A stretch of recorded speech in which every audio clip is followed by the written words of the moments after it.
good afternoon, morning. What's it called? True Blue Tie here from Thailand. Hope you're doing well. For instance, the day after the Monday, one Jan, as they say in Thai, after the Liverpool game, for instance, the night before. And yeah, basically, for instance, we got to wake up in this morning and, for instance, realize what we lost to Liverpool, and yeah, and it doesn't feel good.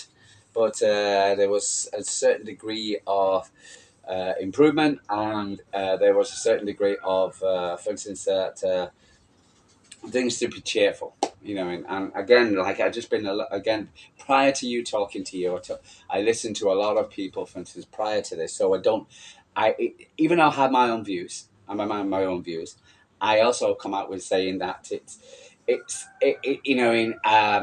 is my views parallel or say or whatever, going totally different compared to the proper City fans, which I relate to, for instance, who I listen to on their channels. And I think overall, yes. And I was quite happy. I've just been listening to Nobbins in his tactical awareness, and he said, "Quote when he first came on, he said, if you want me to slag off the football team, etc., then you need to go to some other channel." And because it's the hysteria over the next until we play Spurs, etc., against Manchester City by the media, it's just going to go off politic now, absolutely politic. You've got United fans, Man City and shit. United fans saying this. United fans who are 15th, who should be 16th, calling Manchester City. We've just played the European champions, and probably about the best team in Europe, in Real Madrid. But now we just played Liverpool. Okay, we beat Newcastle 4-0. Very decent time. Who won today? Beat Newcastle. Who beat Forest? Good team. And for instance, yeah. And now we're playing the team who's basically who's going to win the league.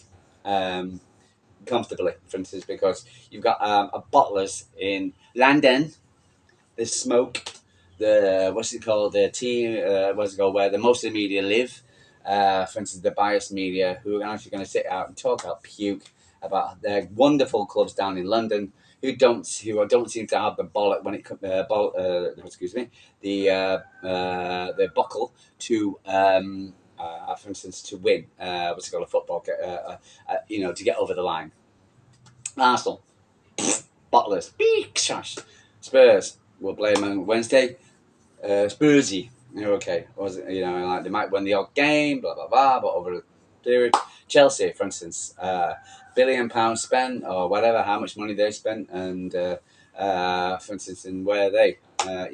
So for instance, and then Manchester City have won 4 trophies in a row, been top of the tree for the last 8-9 years.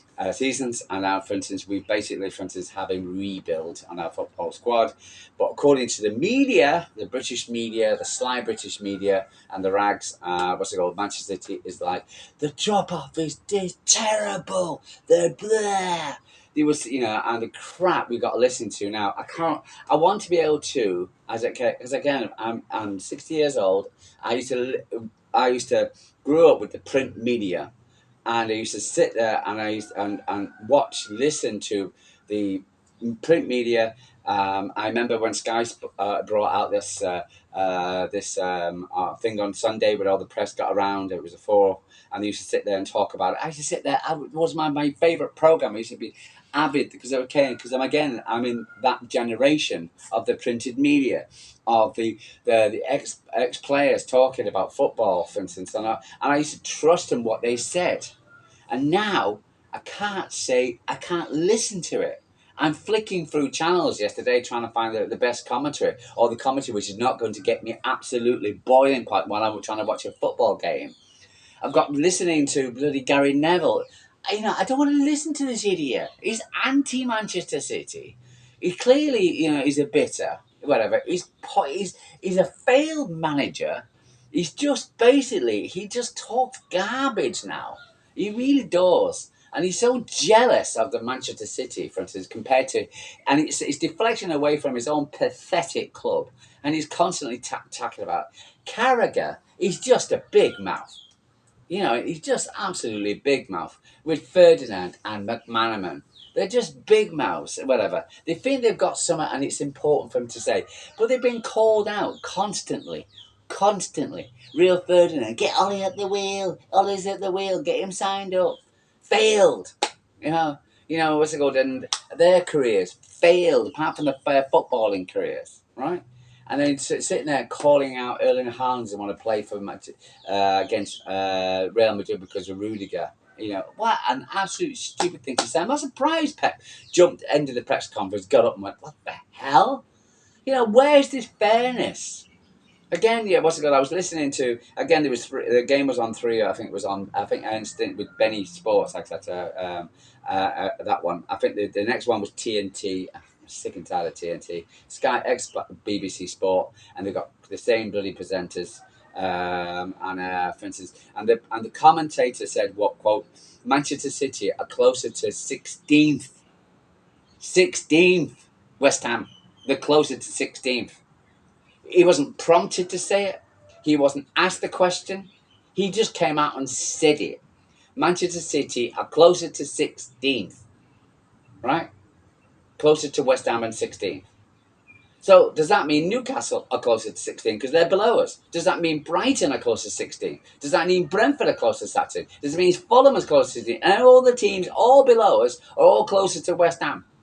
But no, let's bring on Man City, who are 4th position. If we would have won yesterday, would have gone 3rd. Are closer to West Ham because they're 16th. What a load of crap! This constant about my football club is pathetic. I can't listen to the radio today. I can't look at the media. I can't whatever because it's the constant . We're in a transition. When Liverpool were in a transition, there was nothing said. But Manchester said, the crap of the Man City. The players are not playing. These. We're in a transition. We've had a shocking injuries to key players. And we've not been able to get the players back focusing and whatever. And then we have a small squad. There was a few things, a lot. We've had the perfect storm this season. The perfect storm of injured players playing more games. For instance, a small squad and age. For instance, a perfect combination, right? And but we're addressing it. And yesterday, for instance, a lot of people were going to sit there and criticise the crap about Man City because we lost. But the fact is, what you could see on the pitch was Kuzinov, right, was our best player.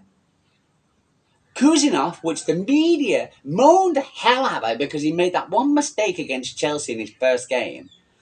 He's rubbish, he's crap, he's rubbish, he's not good enough because he doesn't speak English. Half the goddamn, 3/4 of the damn players are from different countries and English is not their first language. For flip's sake, what a lot of nonsense to throw that in.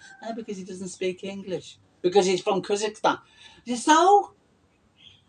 They've got Echeverry coming on a plane from Argentina now. Does he speak English? Oh my God, what nonsense. Absolute nonsense. Again, a dig at City. But Kuzinov was our best player. You've got, Nico Gonzalez. Again, another good game. Right? Yesterday, for instance, Marmouche. I had a ball in the back of the net, unfortunately offside. But we were, for instance, you can see the players we're bringing in are having an effect already. When you go to Old Trafford, and you see the crap they brought in, the Dillits, the blah, whatever, whoever they brought in, the £1 billion and they spent on who they brought in, are doing nothing. Nothing. Right? But let's have a go at Manchester City. We brought in 4 players. 3 of them starting regular. The other guy's a young lad, etc. 18. I'm sure we'll see him. We've got Echeverry coming in. Every player that Man City bring in has an impact.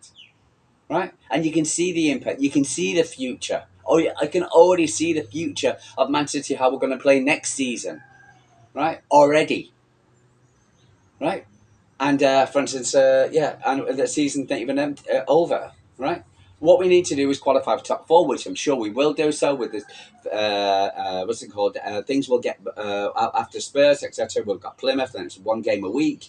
and then for instance and then for instance, and we got a favourable running. Okay, and I'm sure we'll get the injured players, and we'll have an end of good season, end of a season. To over As a Manchester City fan, as a compared to the standard and high level we were, it is a drop off. And qualifying for top four, but it's still a major event. And what's it got? If Chelsea got top four, Newcastle got top four, Forest got top four, they'll be bloody singing and dancing, having a party and a parade. Manchester City, expected because of the standard and high level we are at, and because we haven't got, but we've gone from fourth to first to fourth. The drop off, terrible, right?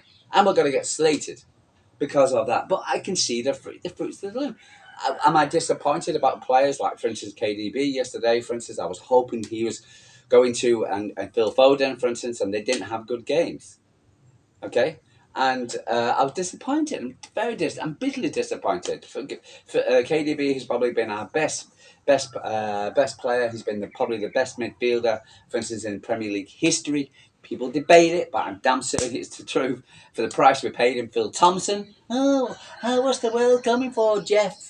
Oh, you remember seeing him when we paid another Liverpool player, ex-Liverpool player, slagging off Manchester City. Oh, Phil, Jeff on Sky Sports, moaning about the Kevin De Bruyne Kevin De Bruyne transfer and how much we paid for him. Christ, 10 years later, whoa, right? Probably Manchester City's best player by far is going to get a statue in front of the Etihad. Okay, Kevin De Bruyne, absolutely lovely guy, beautiful guy, very grounded, decent human being, etc. Family man. Okay, and he's got, and it could be his last season, or hopefully it's not. I hope we can just keep him one more while we get his protege in, whoever's going to be, that's going to be. So but I was disappointed. Yeah, but again, for instance, we played against a better team overall. I can say, without being bitter towards Liverpool. I'm bitter towards the fans who got into the Man City end. I'm bitter about the club actually selling tickets without checking for instance, the ID of the fans who are selling it to. So we need to get that sorted out, City, because that's Real Madrid and Liverpool now. We've been giving fans tickets to our end. And it drives me mad. So, but other than that, and for instance, overall, we can't really say, for instance, because Liverpool were the better team. They were clinic up front, 2 shots, 2 goals, clinic up front. Deflected goal, first one after Aki, knock it off to Aki. First goal, could we have done better? And it's a shot. I think if you ask me, because you look at the stats, the amount of times we've got in good positions, but we never shot. And because basically we had a red wall in front of us and we didn't shoot. We were trying to, worm our way through. That's never gonna win. We didn't have a Haaland. And to sit there and say any person sit and say, oh well, Haaland does nothing. My God, now you can see why we missed Haaland, because he will occupy the defenders. At least we'll have a focal point. Unfortunately, we don't have a focal point against but I got to praise Doku, for instance, the way he played and how he kept taking on, but he was taking on he was skinning Trent. Mr. Trent, who was going to Real Madrid, this great guy who wanted to bring the Ballon d'Or, and he got skinned on more than one occasion by Doku and made it look bloody ordinary. And then we've Savinio, for instance, doing the business on the opposite side against Robinson, for instance, like that. But unfortunately, there was no end product. Unfortunately, there was nobody. I was hoping that it was going to be Phil Foden or KDB or something, or Mamouche, but unfortunately, we were crowded out. And so it's not like we didn't try. We had the most possession. The stats proved it, but we were not clinical enough, and Liverpool were. So, for instance, and that was the game. It wasn't the fact that, and you could sit there and say, oh, well, Liverpool were the better team, or Liverpool were in second gear, la la la, la la la, la la la. What's it called? But the fact is, at the end of the day, for instance, we were, Liverpool were the better team, for instance. You look at the stats, I said like 66% Man City, 34% Liverpool. And Liverpool, who are playing a different kind of game this under Slot, who are not pressing like they did under for instance, under Klopp, way Klopp, who will sit back and then take the chances and catches. And this is a new Liverpool, as it were, which Slot is done. So it's not this constantly this fast attacking, people, what people like. But he was City were Liverpool were very sat back and let City have the most of the ball. But then again, you know we were not being decisive with the ball when we had it, and blocks off target, 3 for Man City, 2 for Liverpool. On target, 5 for Man City, 4 for Liverpool. Corners, we had more corners. We had more fouls, red cards, offsides, 2 and 4. But yeah, so for instance, again, I just find that, for instance, Liverpool were a better team. For instance, they had a better transition. They would, so more decisively, and they got playing more confident, probably more settled squad. I think they only had one of their players, for instance, out, where Manchester City had to change it again. Liverpool had they basically the stronger squad. Alisson, Konate, Van Dijk, Robinson, Arnold, McAllister, Diaz, Gravenberch, Salah, Curtis Jones, and Slobosar. The only person they've had, for instance, who was Cody Gakpo, who was on the for instance. Other than that, that was their strongest team. Again, Manchester City changed the defense again. And Edison, Lewis, Guardiola, Kuzanov, and Nathan Ake, I thought all played decently. For instance, overall, for instance, I thought Rico Lewis had a good game. His tracking back, his defending. Could we have done better for Salah's goal? But again, it was a deflection. It was a shot. It was a deflection. Because can always do better. But it was when you get a deflected shot, etc. For instance, and the goalkeeper goes one way, and the ball goes the opposite way. And it's just one of those things. How many times that? Kuzanov, best, but absolutely, his tracking back, his defending now. He's a lot better defender than I thought he was going to be, and I think he's got a lot more to come. And Nathan Ake, I thought okay. Again, Diaz on the bench. Wow, what the hell? And Gaku was, second best player, but unfortunately his end product wasn't. There was nobody. But then again, there was nobody to pass to. Omamouche, again, for instance, played his heart out, had his goal, but unfortunately it was disallowed, slight disallowed. Gonzalez, again, for instance, played his heart out. De Bruyne was the biggest disappointment. I saw a lot of players, not for instance, not even passing to him. I saw him take up positions, etc. He was not affecting the play at all. He had a very, very average, poor game. Really disappointed. Savinho really trying to take on his man. Unfortunately, there was no end product. There was nobody there. They were going down a brick wall. Into a brick wall. Phil Foden, again, I would have expected more and better for him. But again, he let me down. For instance, the senior players. This is the thing. What I am disappointed in. Our senior players. For instance, again, but it's been the season, and that's the reason why they're going to have this massive clear out. Which is not, and all the players are not going to go one season, but it's going to be it's going to be disappointing. It's going to be heartbreaking because you're going to love the likes of John Stones. You're going to love and for instance, if we get a big enough squad, more players in, then maybe we can keep these players. For another season or so, because we can't get rid of so many players and bring a load of new players in. We've still got to keep these players, and while we get the transition, we're going to new players in. So I'm happy to see John Stones stay one more season. Happy to Kevin De Bruyne will stay one more season if they want to. While we're doing the transition, and I think they owe it to us basically, for instance, to stay one more season, and while we get the new players in, and then they just have to sit on the bench, etc. until we need them. Simple as that. But overall, for instance, and I was happy with the with the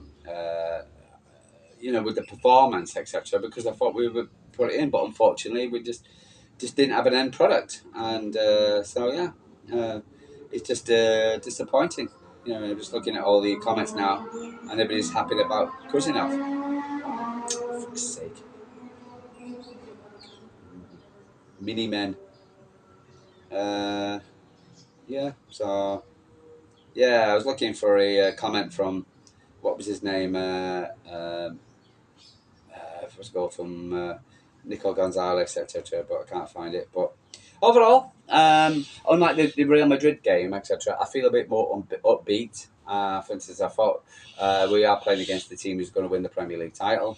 So yeah, and it's the first time we've been beaten by Liverpool in a decade. For instance, at home. For instance, and especially done the double over us. So yeah, it's been a long time. But overall, for instance, we've got reasons to be cheerful. Got to go to Spurs on Wednesday.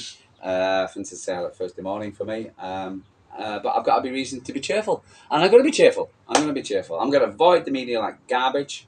For instance, the red media, and I'm going to be cheerful. I'm going to sit there and say, for instance, yeah, if we would have, if they would have stuffed us 5-6-0, etc. If we would have, and there was so many reasons. There were so many ways we could have lost this game and lost it badly, but we didn't lose it in a way, for instance, where I could have turned around and said that, for instance, I can be positive, and I will be positive, and I'm, because of what I saw, because the eye test is better probably than the stats, and the eye test says to me, for instance, that the new players are having an impact, and it's yeah.